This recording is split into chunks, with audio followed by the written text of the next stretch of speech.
Students, in this video will discuss chapter number 1, the earth's structure and landforms. Students, in this video will discuss the structure of the earth and its landform. अर्थ के structure को भी हम लोग इस video में पढ़ेंगे और landforms को भी. तो अर्थ के स्ट्रक्चर में क्या क्या पढ़ेंगे बच्चा? हम क्रस्ट, मेंटल एंड कोर. और लैंडफॉर्म्स में हम पढ़ेंगे प्लेन्स, प्लाट्यू एंड माउंटेन्स. ठीक है. एनवायरमेंट क्या है बच्चा? देखो, अर्थ हमारा अकेला ऐसा प्लैनेट है पूरे सोलार सिस्टम में जिसके ऊपर लाइफ पॉसिबल है, जो लाइफ को सपोर्ट करता है. ऐसा क्यों है? क्योंकि यहाँ पर सुटेबल कंडीशन अवेलेबल है. ना ही तो टेम्परेचर बहुत ज़्यादा है, ना ही टेम्परेचर बहुत कम है. वाटर अवेलेबल है, ऑक्सीजन अवेलेबल है, फर्टाइल सॉइल है. इस वजह से हम अर्थ के ऊपर सर्वाइव कर रहे हैं. और ये सारी चीज़ें हमें सिर्फ कहाँ ही मिलेंगी? सिर्फ अर्थ पे. पर अर्थ पर भी बेटा ये जो सारी कंडीशन है ये सेम नहीं है हर जगह. ठीक है. कुछ जगहों पे बहुत ज़्यादा गर्म है, जैसे ये जो लाइन है इक्वेटर जो हमारे अर्थ को 2 पार्ट्स में डिवाइड करती है, 0 डिग्री इक्वेटर. यहाँ पे टेम्परेचर बहुत ज़्यादा होता है. कुछ ऐसी जगहें भी जहाँ टेम्परेचर बहुत कम है, जैसे फ्रिजिड जोन है ना, 66 से लेकर के 90 डिग्री तक का जो एरिया है ये बहुत ज़्यादा ठंडा है. और स्पेशली इसमें पोल्स बहुत ही ज़्यादा ठंडे हैं. ये जो अंटार्कटिका है यहाँ तो लाइफ पॉसिबल बहुत मुश्किल है. तो जो कंडीशंस हैं वो सेम नहीं है हर जगह. कई जगह बहुत गर्म है और कई जगह बहुत ठंडा है. जो लैंडफॉर्म्स हैं, सॉइल हैं या जो दूसरी कंडीशन है ये प्लेस टू प्लेस वेरी करती हैं. अब ऐसे ही बेटा जहाँ कुछ एरियाज हैं जो बहुत गर्म है जैसे इक्वेटर, ठंडी जगह है जैसे कि हमारे फ्रिजिड जोन्स. ठीक है. ऐसे ही जो लैंडफॉर्म्स हैं, सॉइल हैं और जो दूसरी कंडीशन है वो भी प्लेस टू प्लेस वेरी करती हैं. बहुत सारे ऑर्गेनिज्म जो हैं डिफरेंट डिफरेंट प्लेसेस पे रहते हैं. क्यों? क्योंकि हर ऑर्गेनिज्म का जो रहने का तरीका है या जो उसकी बनावट है वो इस तरीके से बनाई गई है कि वो अलग अलग सेट ऑफ कंडीशंस में ही रहेगा. जैसे मैं अगर बात करूं पोलार बियर की, तो पोलार बियर या पेंगुइन्स इनको एक्सट्रीमली कोल्ड क्लाइमेट ही चाहिए. पेंगुइन्स देखे होंगे आपने, पोलार बियर देखा होगा ना, बहुत ठंडी जगह में रहते हैं. वहीं पर अगर हम कैमल की बात करें तो वो डेजर्ट में भी सरवाइव कर जाता है. शिप ऑफ डेजर्ट कौन है बच्चा? कैमल. ठीक हुई बात. तो अलग अलग ऑर्गेनिज्म को इस तरीके से बनाया है गॉड ने कि वो अलग अलग कंडीशंस में सरवाइव करते हैं. जो फिजिकल और बायोलॉजिकल कंडीशन होती है जिसमें एक ऑर्गेनिज्म रहता है वो ही एनवायरनमेंट कहलाता है. तो क्या लिखेंगे? What is environment? The physical and biological condition, वो सारी फिजिकल और सारी बायोलॉजिकल कंडीशन जो ऑर्गेनिज्म को या ऑर्गेनिज्म की लाइफ को सरवाइव करने में हेल्प करें, वही क्या है? एनवायरनमेंट. फिर से एक बार, वो फिजिकल और बायोलॉजिकल कंडीशन जिसमें एक ऑर्गेनिज्म रहता है वही उसका एनवायरनमेंट है. अब बेटा एनवायरनमेंट में कुछ कंपोनेंट्स हमें नेचर ने प्रोवाइड किए हैं, उसे हम नेचुरल एनवायरनमेंट कहते हैं. Those component of an organism environment that are provided by nature form its natural environment. वो कंपोनेंट जो किसी भी ऑर्गेनिज्म को एनवायरनमेंट से मिले हुए हैं या नेचर ने प्रोवाइड किए हैं, वो क्या है? उसका नेचुरल एनवायरनमेंट. हमारा जो नेचुरल एनवायरनमेंट है वो 2 टाइप्स ऑफ कंपोनेंट से बना है. एक है फिजिकल कंपोनेंट, जैसे कि जिसके अंदर आएगा light, temperature, light, air, water, soil और लैंडफॉर्म एक्सेट्रा. अगर मैम पूछूँ कि what do mean by physical environment, तो physical environment consist of temperature, light, air, water, soil, landform etcetera. ठीक है. यही हमारा फिजिकल एनवायरनमेंट है.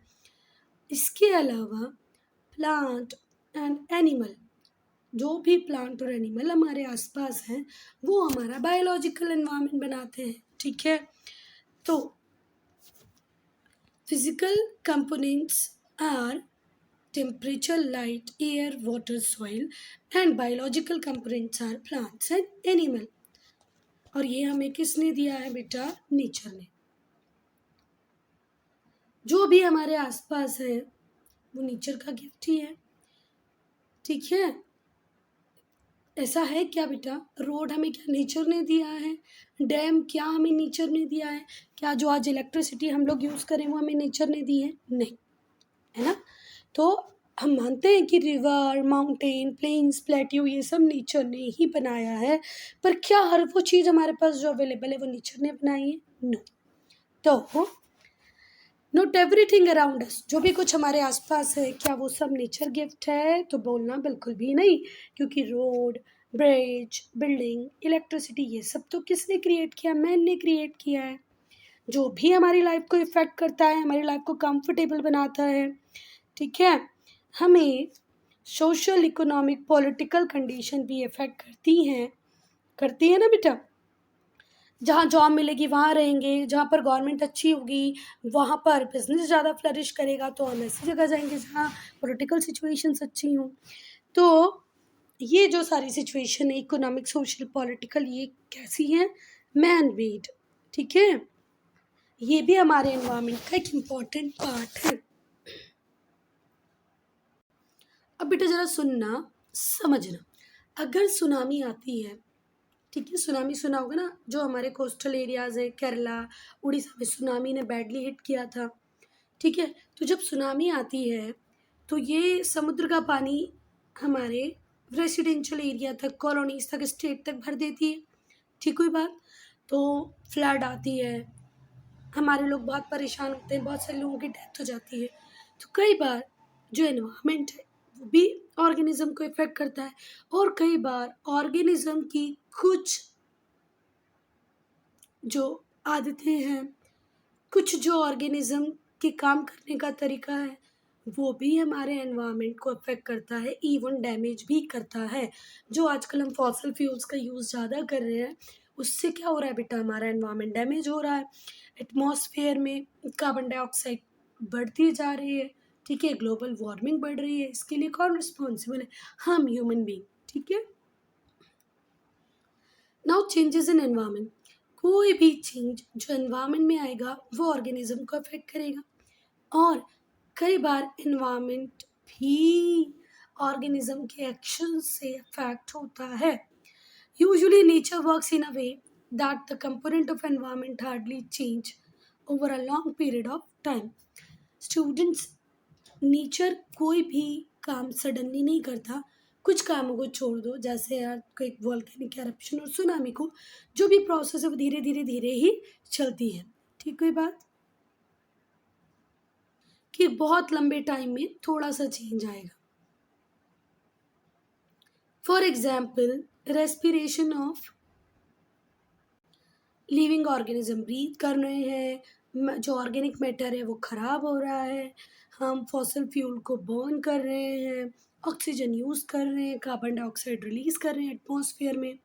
ठीक है, इसी टाइम में जो हमारे ग्रीन प्लांट्स हैं वो अब्जॉर्ब कर ले रहे हैं कार्बन डाइऑक्साइड को, रिलीज कर दे रहे हैं ऑक्सीजन। किस प्रोसेस में? फोटोसिंथेसिस। जब भी फोटोसिंथेसिस की प्रोसेस करते हैं तो कार्बन डाइऑक्साइड को अब्जॉर्ब कर लेते हैं, ऑक्सीजन को रिलीज कर लेते हैं, जिससे कि क्या होता है स्टूडेंट, जो अमाउंट होता है गैसेस का एयर में वो कांस्टेंट रहता है, बराबर रहता है ना? हमने कार्बन डाइऑक्साइड रिलीज की, प्लांट ने उसका यूज कर लिया और ऑक्सीजन रिलीज कर दी। किस प्रोसेस में? फोटोसिंथेसिस की प्रोसेस में। पर बेटा जब हम पेड़ों को काटते जाएंगे लार्ज नंबर में और ज़्यादा से ज़्यादा फॉसिल फ्यूल्स को बर्न करेंगे, पेड़ों को काट दिया है, अब जो कार्बन डाइऑक्साइड अब्जॉर्ब कर रहे थे पेड़ वो कट गए, कार्बन डाइऑक्साइड अब अब्जॉर्ब नहीं होगी तो हमारे एटमॉस्फेयर में घूमती रहेगी। फिर आप ज़्यादा से ज़्यादा फॉसिल फ्यूल को बर्न कर रहे हो, भले ही वो पेट्रोल हो, डीजल हो, भले ही लकड़ी हो, है ना? तो उससे भी कार्बन एमिशन होगा। इससे जो अमाउंट है कार्बन डाइऑक्साइड का वो बढ़ जाएगा, इंक्रीज हो जाएगा, और upsetting the balance of gases in year, और गैसेस के बैलेंस को हमारे एनवायरनमेंट में बिगाड़ देगा। दिस इज़ वन वे, ये एक तरीका है जिसमें हम हमारे एनवायरनमेंट को चेंज कर रहे हैं। This is one way in which we are changing our environment, and this change as we'll see in later chapter as a harmful effect। और ये जो आप पेड़ों को कट कर रहे हो, फॉसिल फ्यूल को ज़्यादा बर्न कर रहे हो, इसको हम हार्मफुल इफेक्ट की तरह पढ़ेंगे नेक्स्ट। आने वाले चैप्टर्स में। Now spheres of the earth, land and water bodies, जितनी भी ज़मीन हमारे पास अवेलेबल है ना, जो वाटर बॉडीज हैं मतलब ओशन है और कॉन्टिनेंट्स हैं, ठीक है। और उसके बाद में क्या है बच्चा, लेयर ऑफ एयर, जैसे ये रही अर्थ, इस अर्थ के ऊपर वाटर भी है, ठीक है, और लैंड एरिया भी अवेलेबल है।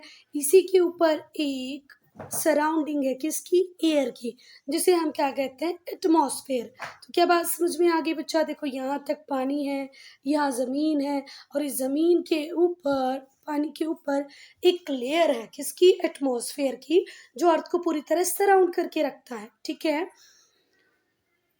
और इसी तरह हम अर्थ को 3 जोन्स में डिवाइड कर सकते हैं, 3 स्पेयर्स में डिवाइड कर सकते हैं, lithosphere, sphere of rock, hydrosphere, sphere of water. Lithosphere मतलब जहाँ पर रॉक्स है, मतलब जमीन है, ठीक है बात। हाइड्रोस्फीयर मतलब पानी, और एटमॉस्फेयर मतलब स्पेयर ऑफ एयर। लाइफ वहीं पर एग्जिस्ट करेगी बच्चा जहाँ पर ये तीनों चीजें मिल जाएंगी। For example, organism can survive up to certain height of the atmosphere, atmosphere में कुछ हाइट तक सर्वाइव कर सकते हैं, कुछ डेप्थ तक अर्थ के नीचे भी सर्वाइव कर सकते हैं, कुछ डेप्थ तक ही, बस बहुत गहराई में नहीं बेटा। The part of different sphere in which life exist together form the biosphere, और जहाँ तक लाइफ एग्जिस्ट कर रही है उसी को हम क्या कहते हैं, बायोस्फीयर। अब इसको यहाँ पर हम डायग्राम से समझेंगे। देखो ये रहा लिथोस्फीयर, ये हमारा एटमॉस्फेयर, ठीक है, हवाओं की लेयर है, और ये रहा हाइड्रोस्फीयर। तो ये ही एरिया जहाँ पर लाइफ पॉसिबल है, देखो यहाँ पानी भी मिल रहा है, जमीन भी मिल रही है, और हवा भी है। एक तरीके से और समझ सकते हो आप, देखो ये रहा एटमॉस्फेयर, ये रहा लिथोस्फीयर, और ये रहा हाइड्रोस्फीयर। तो ये जो जोन है जहाँ पर तीनों ही चीजें मिल जाएं, क्या क्या, एटमॉस्फेयर भी, लिथोस्फीयर भी, और हाइड्रोस्फीयर भी, यहाँ ये तीनों चीज़ें मिल रही है। जहाँ ये तीनों चीज़ें मिलेंगी लाइफ सिर्फ वहीं पॉसिबल होगी। इतना बड़ा एटमॉस्फेयर है, पर ऊपर स्काई में जाके हम नहीं रह सकते। इतना ज़मीन को गहरा हम खोद सकते हैं, डिग कर सकते हैं, पर ज़मीन के अंदर हम सर्वाइव नहीं कर पाएंगे, पानी के अंदर हम सर्वाइव नहीं कर पाएंगे, ठीक हुई बात। कुछ मराइन लाइफ कर सकती है, पर वो भी ऑक्सीजन के लिए ऊपर आती है। चलो फिर से, the different parts of sphere, earth के डिफरेंट स्पेयर जहाँ पर लाइफ एग्जिस्ट करती है उसी को हम क्या कहते हैं, बायोस्फीयर और स्पेयर ऑफ लाइफ। दूसरे शब्दों में अगर हम करें तो बायोस्फीयर अर्थ का वो पार्ट है जहाँ पर लिविंग ऑर्गेनिज्म रहते हैं। कोई भी चेंज आएगा बायोस्फीयर में तो लिविंग ऑर्गेनिज्म की लाइफ में भी अफेक्ट आएगा ही आएगा।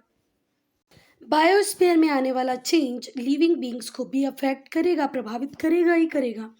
कुछ नेचुरल प्रोसेसेस होती हैं जो लैंडफॉर्म को चेंज करती हैं। Thus the environment in which we live, वो एनवायरनमेंट जिसमें हम लोग रह रहे हैं उसमें कुछ प्रोसेसेस कंटिन्यूसली होती रहेंगी बच्चा, जो लैंडफॉर्म को चेंज करेंगी। इनको समझने के लिए अब हम लोग अर्थ के स्ट्रक्चर को देखेंगे। स्ट्रक्चर ऑफ अर्थ, पहले लेयर्स देख लेते हैं। जो अर्थ है वो एक बहुत बड़ा स्पेयर है, बॉल की तरह है ना, पर पूरा बॉल की तरह भी नहीं, ऑरेंज की तरह है। क्यों? क्योंकि वो इस तरीके से यहाँ से गोल है, यहाँ से भी गोल है, पर यहाँ थोड़ा सा चपटा है, इसलिए ये ऑरेंज शेप का है, जिसे हम जियोइड कहते हैं, ठीक है। जो रेडियस है अर्थ की वो कितनी है, 6,400 किलोमीटर। अर्थ एक बहुत बड़ा स्पेयर है जिसकी रेडियस है 6,400। अगर हमें अर्थ के इनर स्ट्रक्चर को जानना है तो हमको अर्थ के सेंटर तक पहुंचना होगा, पर ये तो संभव ही नहीं है। सेंटर में इतनी ज़्यादा गर्मी होती है बच्चा कि जो आयरन है और जो कॉपर है, ये जो गोल्ड है, सिल्वर है, सब किस फॉर्म में है, मॉल्टेन फॉर्म में है। मतलब लोहे को पिघलाना हो तो सोचो कितना ज़्यादा टेम्परेचर चाहिए होता है ना, चाहिए होता है ना। तो वो सारी चीज़ें अगर अर्थ के अंदर मॉल्टेन फॉर्म में है तो थिंक अबाउट द टेम्परेचर जो इनर पार्ट में है, वहाँ तक तो हम पहुँच ही नहीं पाएंगे। तो अगर आपको इनर स्ट्रक्चर के अर्थ का इनर स्ट्रक्चर देखना है तो we would have to go down. हमें अर्थ के सेंटर तक जाना पड़ेगा, पर obviously that is not possible, पर वो संभव है ही नहीं। तो साइंटिस्ट ने क्या किया है, अर्थक्वेक की हेल्प से अर्थ के स्ट्रक्चर को डिटरमाइन करने की कोशिश की है, बताने की कोशिश की है। जब अर्थक्वेक आता है तो वाइब्रेशंस होते हैं, ठीक है। Just as the vibration of string in musical instrument, जब हम लोग गिटार बजाते हैं तो भी वाइब्रेशंस होते हैं, वैसे ही वाइब्रेशंस अर्थक्वेक के टाइम पे होते हैं और साउंड वेव प्रोड्यूस होती है गिटार में। वैसे ही जब अर्थक्वेक आएगा तो कौन सी वेव्स होंगी, सेस्मिक वेव्स आएंगी। तो अर्थ का वाइब्रेशन प्रोड्यूस करता है सेस्मिक वेव्स, जैसे ही म्यूजिक इंस्ट्रूमेंट का वाइब्रेशन प्रोड्यूस करता है साउंड वेव्स। ये जो सेस्मिक वेव्स हैं ये ट्रेवल करती हैं through different material inside the earth. Earth के अंदर जो डिफरेंट डिफरेंट मटेरियल होगा उसमें से ये जो सेस्मिक वेव्स हैं ये ट्रेवल करेंगी, वो भी डिफरेंट स्पीड से। और कई बार तो ये बेंड भी कर जाती हैं।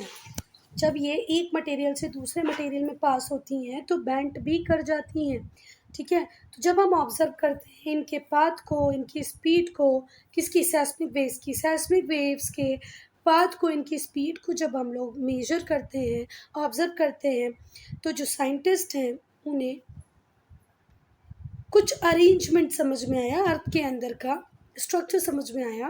तो साइंटिस्ट ने ये फाइंड आउट किया कि जो मटेरियल है उसका टाइप क्या है, उसका अरेंजमेंट क्या है, जिससे ये सेस्मिक वेव पास होके आए। इसी ऑब्जर्वेशन से देखो उन्होंने देखा ये सेस्मिक वेव यहाँ से चली, फिर यहाँ बैंड हो गई, फिर आगे चली, फिर बैंड हो गई, तो इससे पता चला उनको कि किस टाइप का मटेरियल है, उस मटेरियल का अरेंजमेंट क्या है।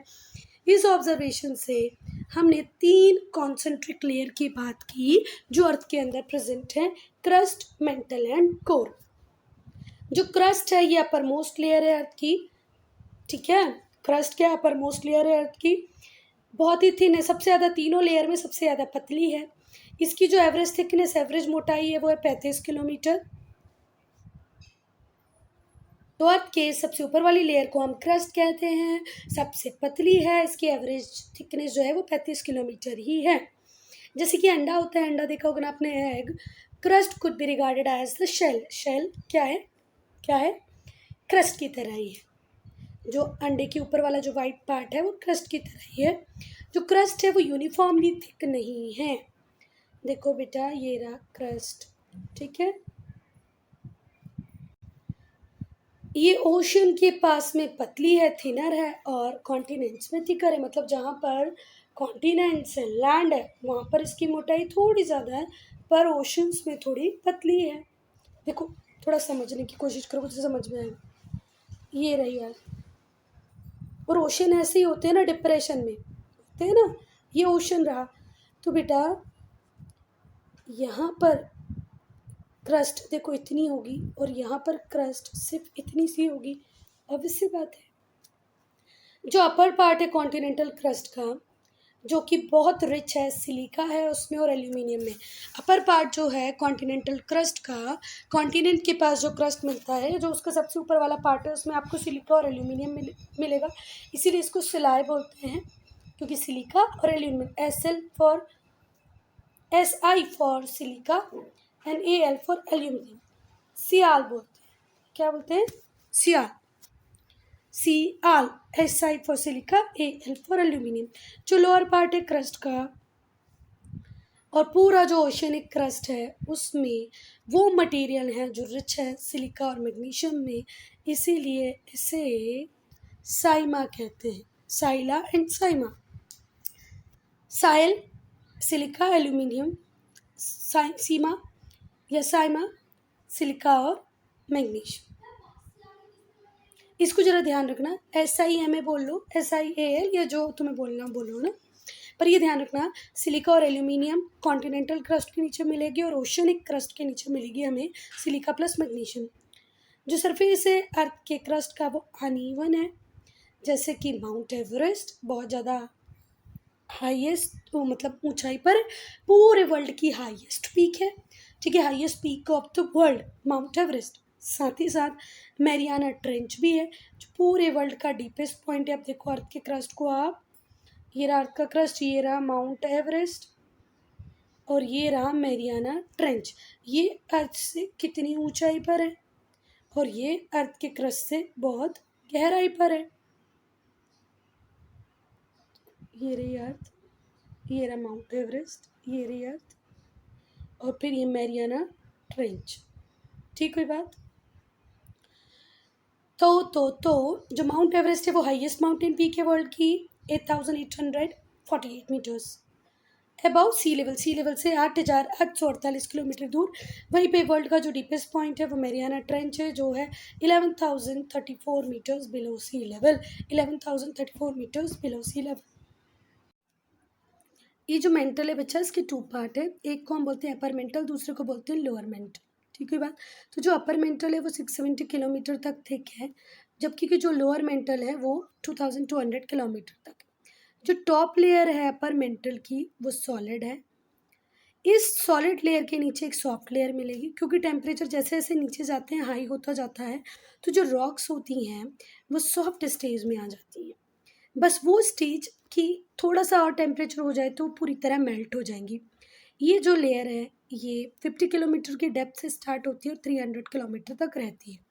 जो लिथोस्फीयर है, जो हमारा अर्थ क्रस्ट का जो हार्ड पार्ट है, ठीक है, अपर मोस्ट पार्ट है, ये इसी मेंटल की लेयर के ऊपर फ्लोट करता रहता है, तैरता है। फ्लोट करने का मतलब क्या होता है? तैरना, तैरता रहता है।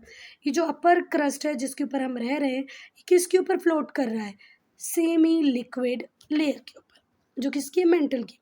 बिलो दिस, इसके नीचे जो रॉक्स हैं, below this layer the rocks of upper mantle become harder with depth. नीचे नीचे जैसे जाते जाओगे हार्ड होती जाएंगे। जो लोअर मेंटल है वो सॉलिड रीजन है, ये अपर मेंटल की तरह नहीं है। यहाँ पर यूनिफॉर्म हार्डनेस की रॉक्स मिलेंगी। कोर की बात अगर हम करें तो जो कोर है वो इनर मोस्ट लेयर है अर्थ की। The inner most layer of earth is called core. ये 3500 किलोमीटर थिक है और बहुत ज़्यादा डेंस है, डेंस लेयर है, भारी है, घनत्व ज़्यादा है। इसे बिलीव किया जाता है कि ये हैवी मेटल से बनी है। ये क्रस्ट है सॉलिड, ये मेंटल है अपर मेंटल पार्शली मॉल्टन, फिर लोअर मेंटल ये हार्ड है, फिर आउटर कोर मॉल्टन है, फिर इनर कोर सॉलिड है। ठीक है, ध्यान से समझो। सॉलिड जिसके ऊपर हम रह रहे हैं वो तो सॉलिड है। फिर जो अपर मेंटल है वो पार्शली मॉल्टन है, मतलब पूरी तरह पिघला भी नहीं है, पूरी तरह जमा भी नहीं। पर जो लोअर मेंटल है ये सॉलिड है, यहाँ जमा हुआ है। फिर वैसे ही आउटर कोर मॉल्टन है सेमी लिक्विड फॉर्म में, पर इनर कोर सॉलिड है। यहाँ पर इनकी डेप्थ दी गई है, ये तो आपको लर्न करना है बेटा। कि शुरुआती 35 किलोमीटर तक क्रस्ट मिलेगा, 700 तक अपर मेंटल मिलेगा, 2900 तक लोअर मेंटल मिलेगा, ऐसे करके। ये जो अंदर की लेयर है वो आयरन और निकल से बनी है, जिसे नाइफ भी कहते हैं, Ni फॉर निकल, Fe for ferrum. Fe ferrum है और फेरम एक लैटिन वर्ड है किसके लिए? आयन के लिए। कोर का टेम्परेचर बेटा इतना ज़्यादा है कि वो मेटल को मेल्ट कर सकता है। जब हम सेस्मिक वेव्स को पढ़ते हैं, जो स्टूडेंट्स, जो टेम्परेचर है कोर का वो इतना ज़्यादा हाई होता है कि सारे मेटल्स को मेल्ट कर सकता है। ठीक है, मेटल्स को पिघला सकता है। जब हमने सेस्मिक वेव्स को पढ़ा तो हमें ऐसा पता चला कि जो आउटर पार्ट है कोर का वो मॉल्टन है, मतलब पिघला हुआ है, पर जबकि कि जो इनर मोस्ट पार्ट है वो सॉलिड है। स्टूडेंट्स, रॉक्स को हम स्टार्ट करेंगे पार्ट 2 में। I'm ending this video here only. If you have any doubt, any problem, do write in comment section.